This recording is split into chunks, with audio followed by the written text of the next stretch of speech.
All right. Got the iClicker up there, but let's go ahead and start with a prayer first. Who would like to offer a prayer for us? All right. That's why I was like, oh, where that read that excellent, but now I get it. I'll do it. Our dear Father in heaven, we thank you for this wonderful day. We ask for the Spirit to be with us during this class. We pray that the Spirit will help to edify all of us, and it will help to improve our thinking and our knowledge of mathematics.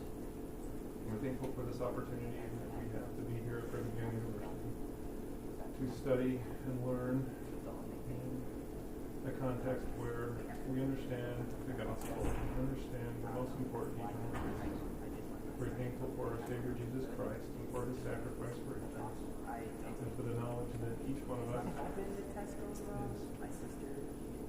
a beloved son or daughter of himself. We ask you to please bless us in everything that we do. We say these things in the name of Jesus Christ. Amen. All right. So while you're working on this, just a reminder, today's the last day to take the exam. It's a late day, so it's going to cost you money. I had the idea this morning, what I should do is, instead of paying the testing center $5, you can pay me $4, and I'll just have you take the test in a room near my office. You save money, I get money, it's a win-win. I don't see what's wrong with that. But, yeah, that is. It's a conflict of interest is what it's called. It's called How to Lose Your Job Really Fast. That's what it's called. So, exploitation. All right, so take a minute and work on this problem.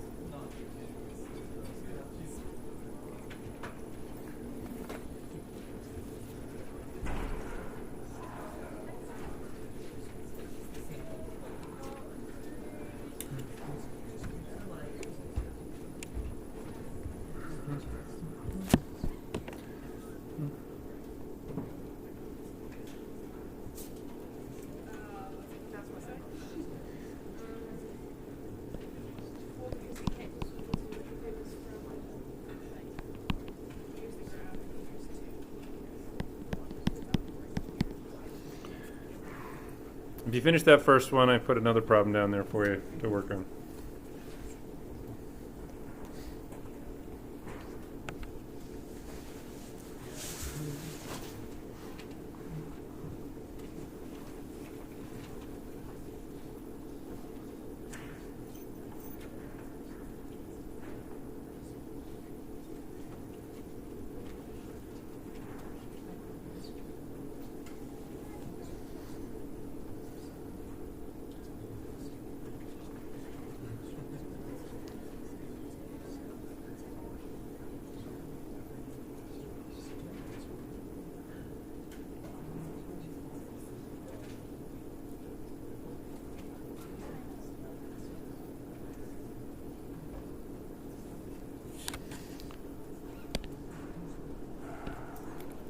Okay, take 20 more seconds.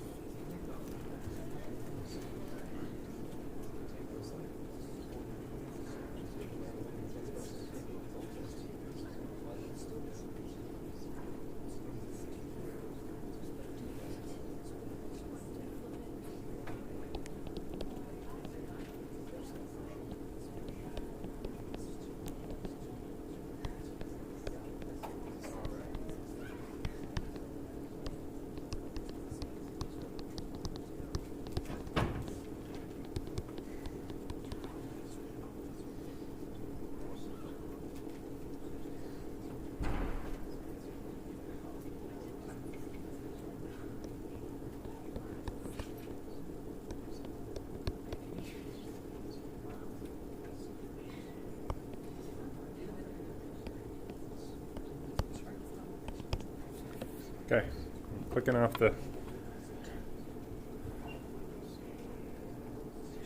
Driving quick. 3, 2, do that.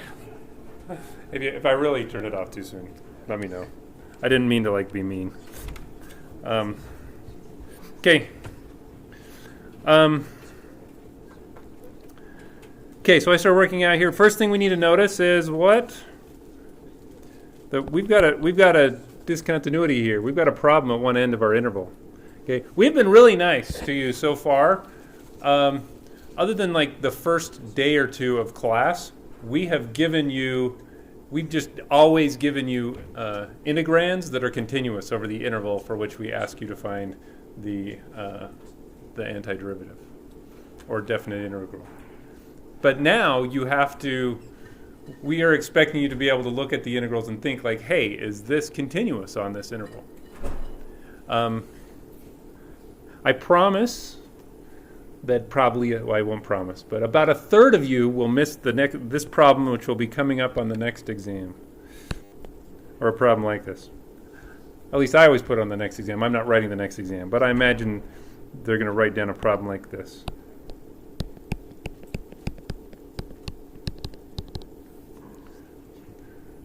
That'll be one of the multiple choice questions or something, and you'll see that, and you're like, oh yeah, I know how to do that. I'll do a u sub. U equals, not the natural log. U equals x minus 2. So du equals dx. Antiderivative then of 1 over u du is just the natural log of u. And so this is going to be the natural log of x minus 2. Absolute value of x minus 2 going from 1 to 3. So we get the natural log of 3 minus 2 minus the natural log of 1 minus 2. And both of those are the natural log of 1, which is 0. So you get 0 minus 0 is 0. And you'll pick 0 from the multiple choice answer and you'll get it wrong. So why is that wrong? It's not continuous. The graph of that looks something like this.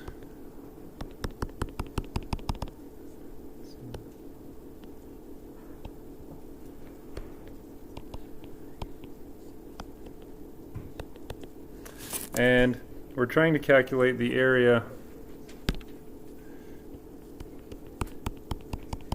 up to there, down to there, and you still might not think it's wrong. Because actually this shape here, all the way up and then down like that, is exactly congruent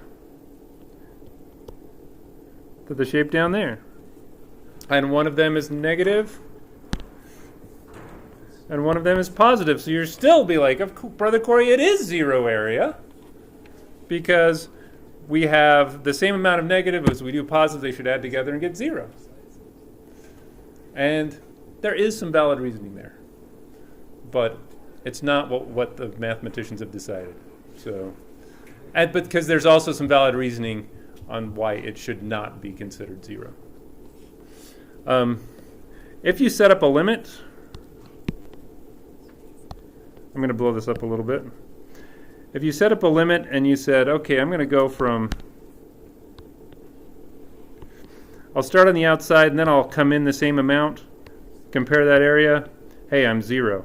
And then come in the same amount, and I look at that, hey, that's still 0. And then come in a little more, hey, those areas are 0. And you take the limit as you come in from both sides at the same rate, then you'll get 0. But who says you have to do that limit at the same rate? If you set up the limit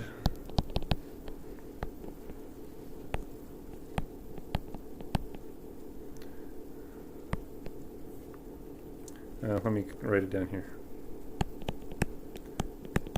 Limit as a goes to 0. We're just going to do the right side. So we have a to 1 of 1 over x dx. Or the limit as a goes to 0 of 1 over 2a. 1 over x dx. Both of those limits represent the exact same area. They represent this side. One, you just accumulate area a little more as you head over to the left than the other. Okay? But if you start to think about the entire area, so this piece and this piece together, but on the right-hand side you're going a little bit faster, you go twice as fast as 0, then the limit's no longer 0. The limit's the natural log of 2. So as you start to change the rates, you can start to get any value. You can start calling that area anything you want. And that's why we have to do something different. So we've decided to define areas where there's discontinuity like this. We are going to chop it up. We have to chop it up. Oh, I wish I had some other good colors. We're going to chop it up where it's discontinuous, and we're treating this side as one integral and this side as another integral, and you've got to do them completely separate. Then if they're both finite, you can add them together and get what the area is. If one of them is infinite or diverges, then the whole thing diverges. So, okay. So let's get back up to this problem.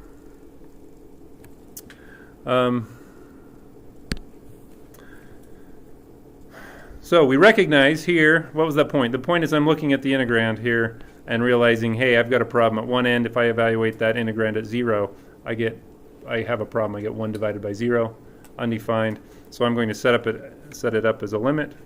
So I've got the limit as a goes to 0 from the right. And antiderivative, I'm going to add 1 to my power, which was a negative 1/2. So now I get a positive 1/2 here. Divide by that new power. So I'm dividing by 1/2. And I get 4, the 1/2 divided by 1/2. And limit as a goes to 0, minus a to the 1/2 divided by 1/2. And that's the limit of all that. Well, this piece, that doesn't depend on a at all. So that square root of 4 is 2. 1/2 divided into 2 will be 4. And then the limit minus the limit of a to the 1/2 over 1/2 as a goes to 0. Well, here, the square root of a is a continuous function at 0. So we can just use continuity and evaluate the limit by plugging 0 in. So if you plug in 0, then you just get 4 minus 0. And so the answer is 4. Okay? Questions on that?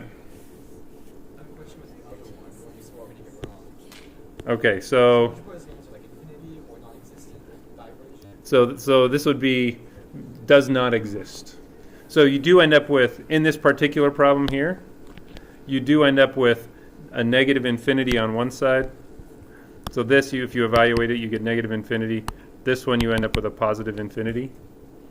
So we call it a does not exist. Okay? So you could say it's also divergent. But usually, if you're on a multiple choice problem, we'll ask you positive infinity, negative infinity does not exist. Because you still can have problems where the answers are infinity.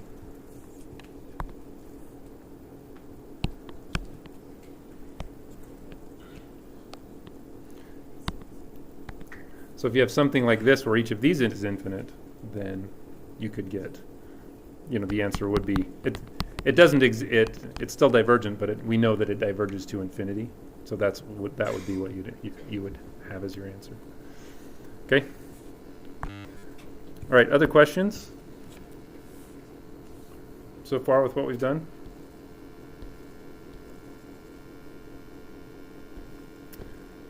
So there are two kinds of improper integrals.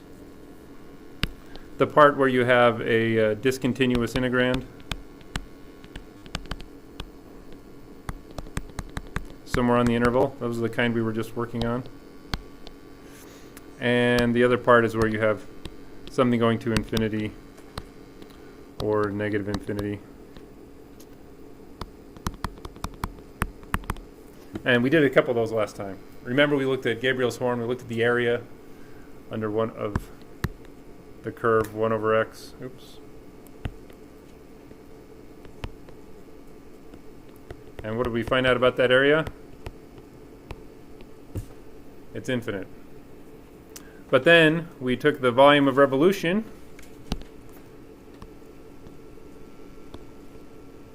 and what did we find out about the volume? Finite. Okay, and that was blowing your brains for a little bit. Okay, we'll come back to this because we have yet to do the surface area.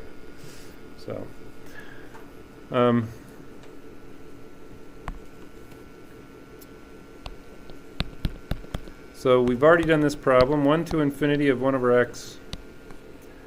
This is a slightly different problem. This is for the left-hand side of the room, okay? So if you guys work on this problem, 1 over x squared dx, and the right-hand side, my right-hand side, so 1 over square root of x dx.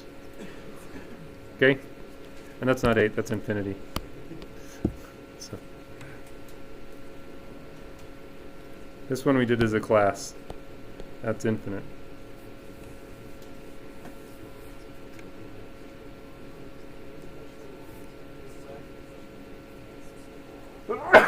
Excuse me.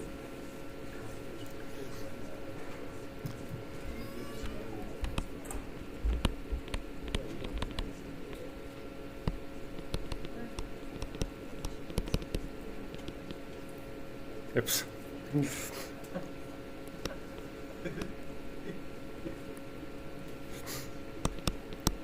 Yeah. There is a math professor here that he gives extra credit to students that can find mistakes that he makes in class. And I can't do that, otherwise you guys would all get A's because I make so many mistakes. You guys have so much extra credit.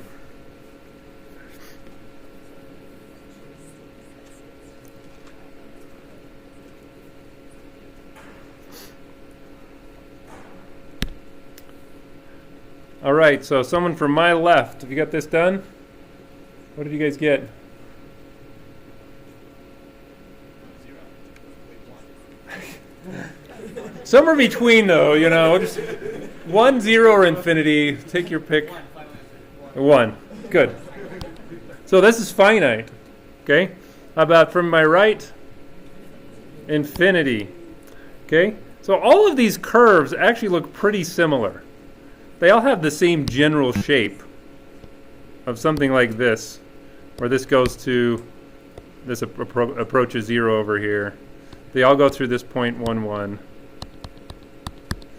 But for some of them, there's finite area. For some of them, there is infinite area under there.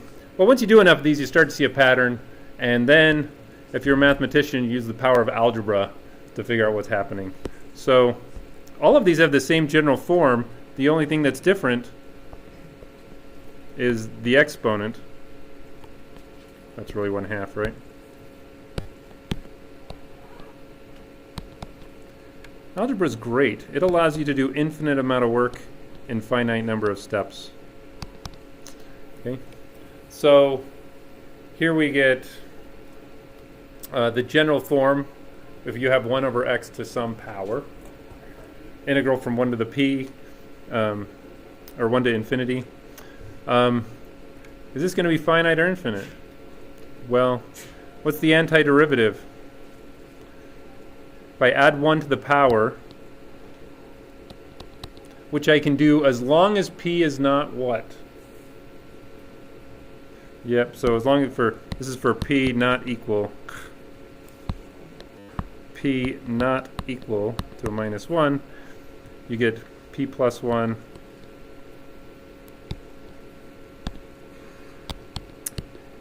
p plus 1, and going from 1 to infinity, but we've got to set up a limit, right? Limit as a goes to infinity.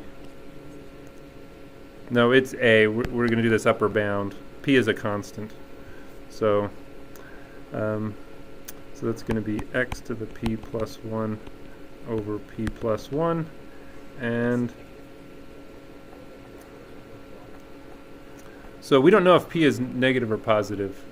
Oh, I see what you're saying. Yeah. So right now the way we have it is positive, so that's going to be a negative p. Nice.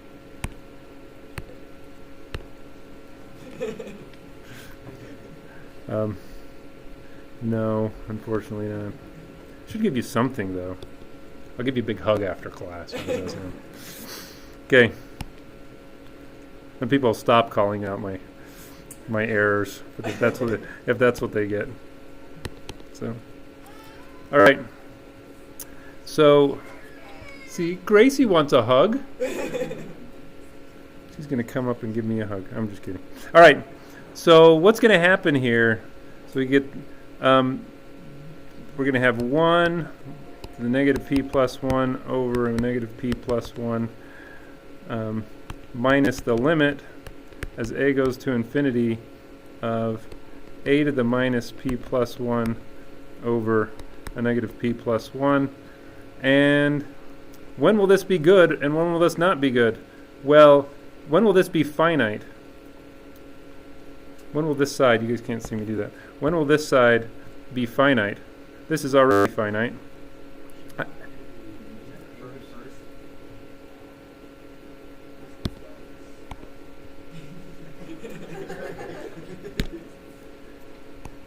We'll fix that. Yeah, it should be first. All right. So I'd just like to take my finite case first. Man, I am ready for Friday. I'm ready for Saturday. Can I just say that? So, all right. Well, look, if this exponent over here to a, if that is negative, then as a goes to infinity, I'm going to end up, this whole term will be 0. Right? But when is that negative? That means a minus p plus 1 has to be less than 0, and that means a negative p is less than a minus 1, and that means p is greater than 1. So as long as p is greater than 1, then what did we figure out? Yep, it converges, or is finite. And if it's not, then you end up with something going to infinity of some positive power, which is going to go to infinity. So then it diverges. So this is what we have just derived is called the p-test for integrals.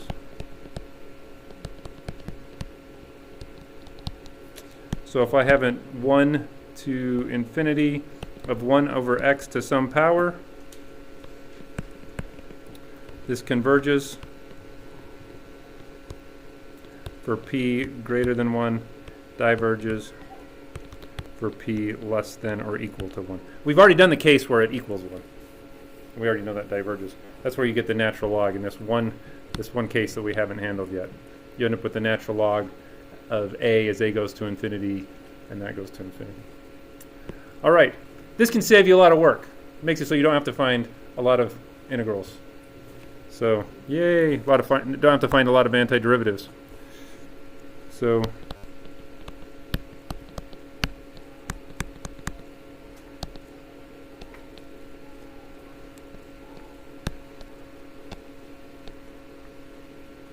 okay. Think about this for a second, then talk to your neighbor.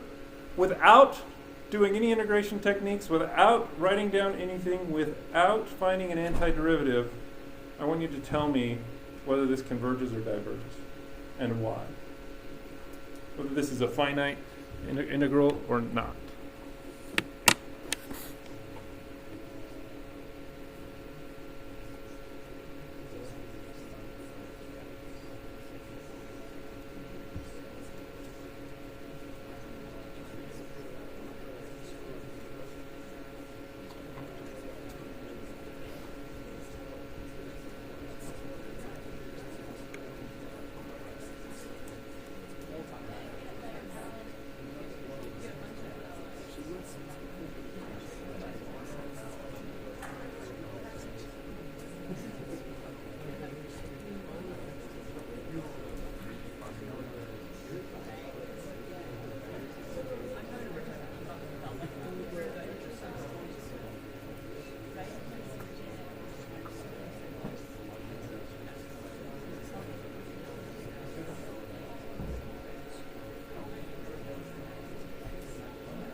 Okay, quick iClicker quiz. Okay, pull out your iClickers.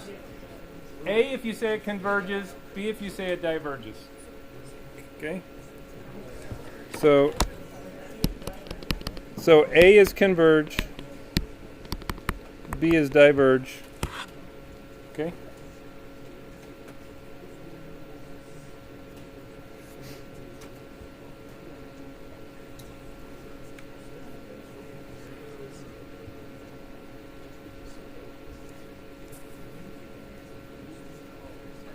Got a few C's and D's.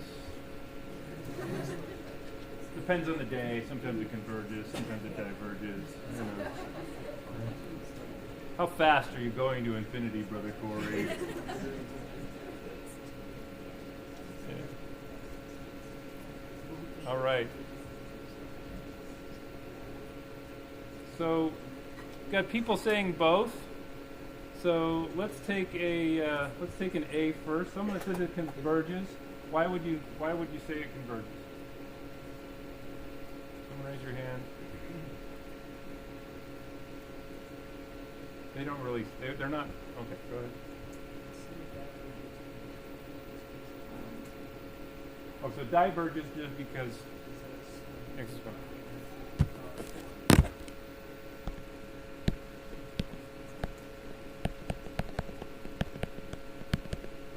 So the denominator there has x to the power of 1. Does that diverge? Yeah, there's other stuff going on here. There's other stuff going on here. We can't just look at this. We've got to consider the whole thing. But there's some. You're moving in the right direction. Yes?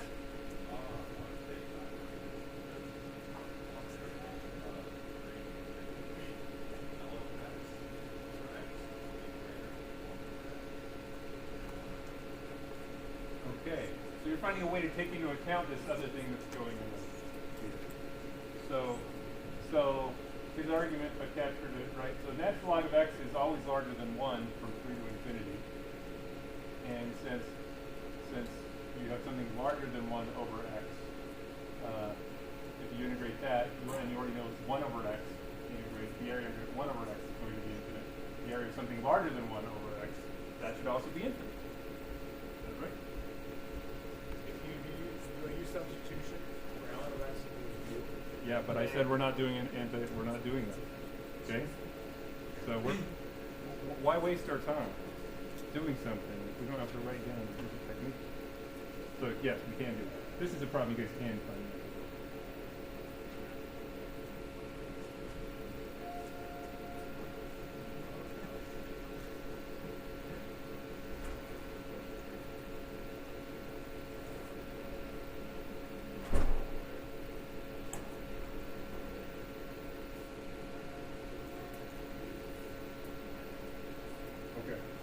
So the graphs look pretty similar, so you might start thinking, hey, maybe they're as well. That's good, although you have to be careful looking at graphs because remember the graphs of 1 over x, 1 over the square root of x, and 1 over x squared, they all look quite similar and have that same shape. And some of them are finite and some of them are infinite when you integrate them. But it's a nice thing to start looking at the graphs because sometimes you can't. Okay. So the argument that the natural log of x over x is greater than 1 over x, at least for x greater than e. So what we're doing here is using what's called a comparison test. Okay? If we already know that something is infinite and the integral from 1 over x is infinite, and then we have another integrand that's always larger than 1 over x, then it's got to have more area, so it's got to have yeah, it's also got to be infinite. Okay? So this is called the comparison test.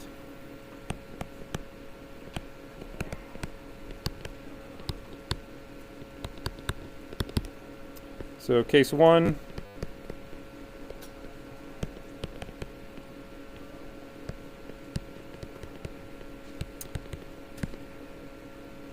should say from a to infinity of f of x dx diverges, or and g of x is greater than or equal to f of x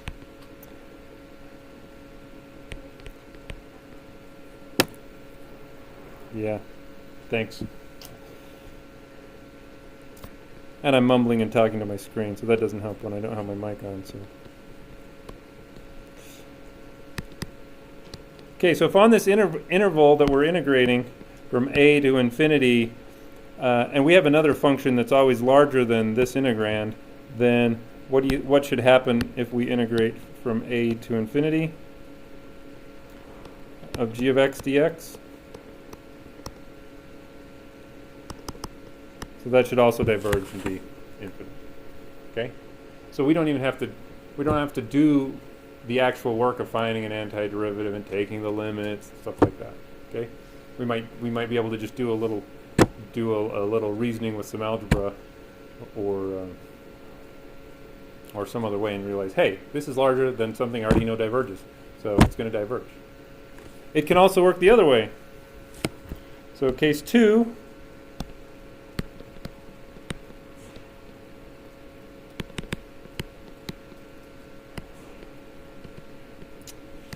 if the integral of f of x dx from a to infinity is finite,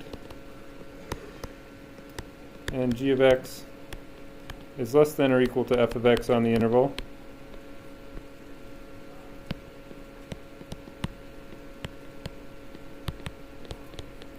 then what should we be able to conclude about this?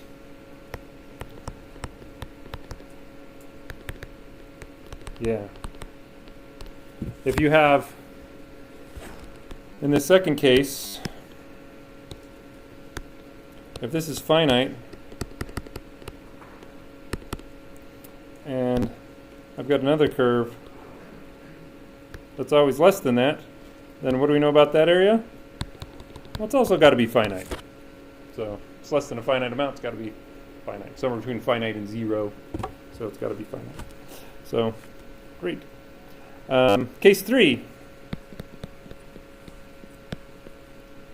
So going from a to infinity, f of x dx is divergent, or goes to infinity, and g of x is greater than, not greater than, sorry, less than or equal to f of x. Then on that interval, then what do we know about this? The integral from g of x dx. So we've got this infinite integral. We've got this line that underneath that curve from some number to infinity is infinite. We've got a curve less than that. What can we conclude?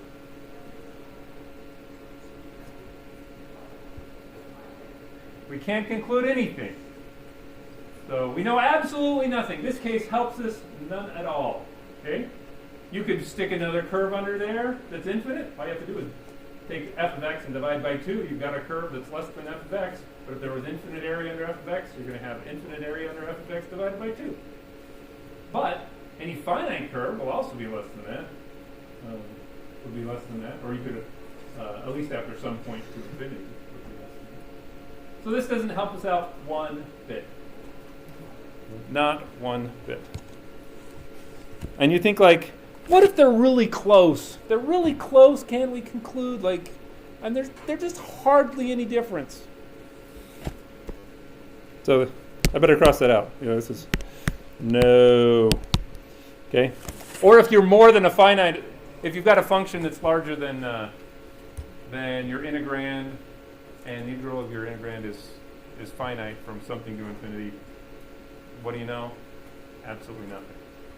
So if it's larger than infinite, that could be finite or it could be infinite. So here's an example. Let me change the color.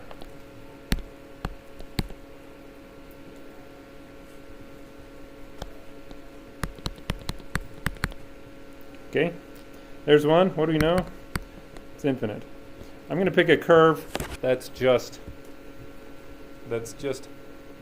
barely smaller than 1 over x. If it's just barely smaller, what should it be?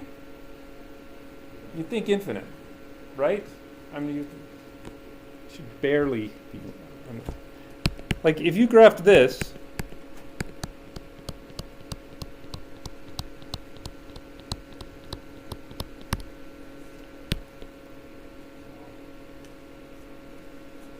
so this is just smaller.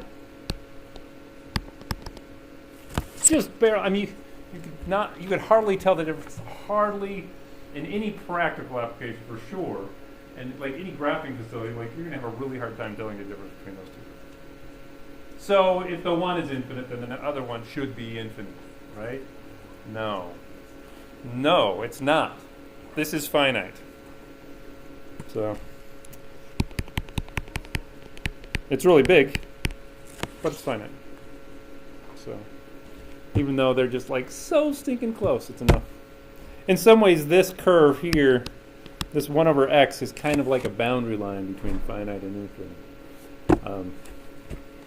At least it is the boundary if you're only dealing with things of that form. But okay, where's my notes?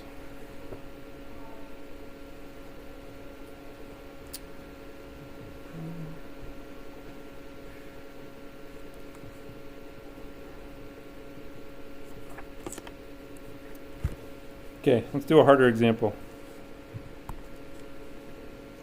I'm going to write down the integral for the surface area of Gabriel's horn. Now we haven't derived the surface area formula yet. It's coming up in 8.2, so next week we'll talk about it. So you won't know where this comes from, but so here's 1 over x. We already know that 1 over x dx from 1 to infinity is infinite. That was the area. We know 1 to infinity of pi 1 over x squared dx. That was finite. That's the volume. What about the surface area? Well, the surface area formula is for just a general function. Surface area of revolution is the integral from a to b 2 pi r.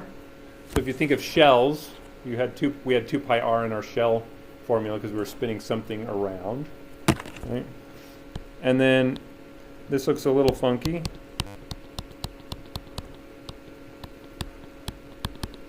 But this basically represents the arc length of a small piece. Well, the dx times that represents an arc length. That's square root. We'll talk about more on Monday because we're getting to arc length. But if you take a little arc length and you spin it around, you start to get a surface area of revolution. All right, so your task is to tell me how big this is. 1 to infinity of 2 pi. My radius, if I spin this around, my radius at any x is going to be 1 over x. 1 plus, I have to figure out what the derivative of 1 over x is and square it. So it's going to be a minus 1 over x squared dx. Okay. When you guys do some algebra there, you can try finding the antiderivative you want. I just need to know if it converges or diverges. We want to know if it's finite or infinite. Okay? So see what you can come up with.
Okay, nice job.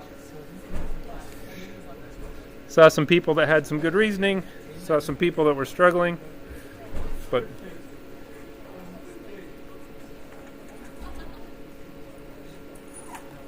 all right. Okay. Pulled out the wrong pen. Okay. Let's pull out that 2 pi 1 to infinity 1 over x, the square root of 1 plus, I'm going to simplify that to 1 over x to the 4th dx. So there's two different ways that I've seen that you can attack this. I'm actually going to not try to actually find the antiderivative of this first. Let me just see if it's finite or infinite first. If it's finite, then I might want to try to find an antiderivative so I can actually figure out what it is. But let's just think about whether it converges or not. The only thing I know right now, the only comparison thing I have is to use the p-test for integrals. Is it 1? Can I relate it to 1 over x to some power? So this is what I could do. I could start... I'm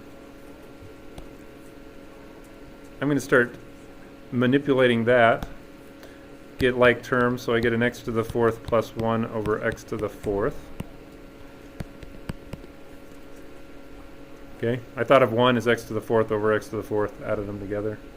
Okay, and then I can rewrite that as 1 over x. It's not the easiest way, but this is what some of you have done. So take the square root of the denominator, x squared, and then x times x squared, I get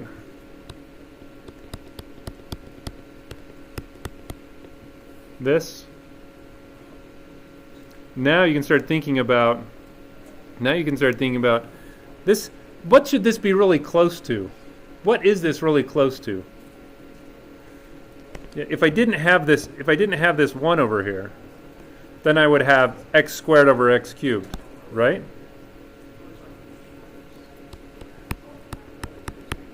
But which is bigger? Is this one bigger? Or is this one bigger?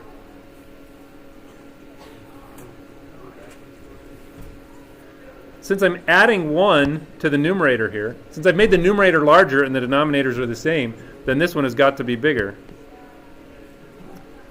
And that is the same as just 1 over x. And what do we know about the integral of 1 over x dx from 1 to infinity? It's infinite. So the integral of this has to be infinite by the comparison test. Okay? And if you're more clever than me, so one of the students pointed out, you actually just have to look at this. You already have the 1 over x right here. How big is this? This x is always bigger than 1.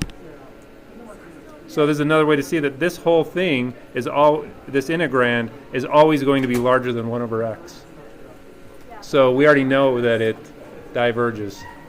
So the surface area is infinite. How can it have finite volume and infinite areas? Well, I'll show you really fast. I'm going to take something that has finite volume, a 1 by 1 by 1 cube, and I'm going to take half of it. And then I'm going to take a half of that. Then I'm going to take half of that. And then I'm going to take half of that, etc. And I could keep taking pieces where this is a half and this is a fourth and this is an eighth and this is a 16th, and I could line those up for forever. I can always keep chopping it up into more pieces. The volume is finite, right? But the surface area is infinite, should say equal, because every piece has a 1 by 1 square on top of it, and I've got infinitely many pieces. So All right, have a great day. Good weekend. You too. Thanks.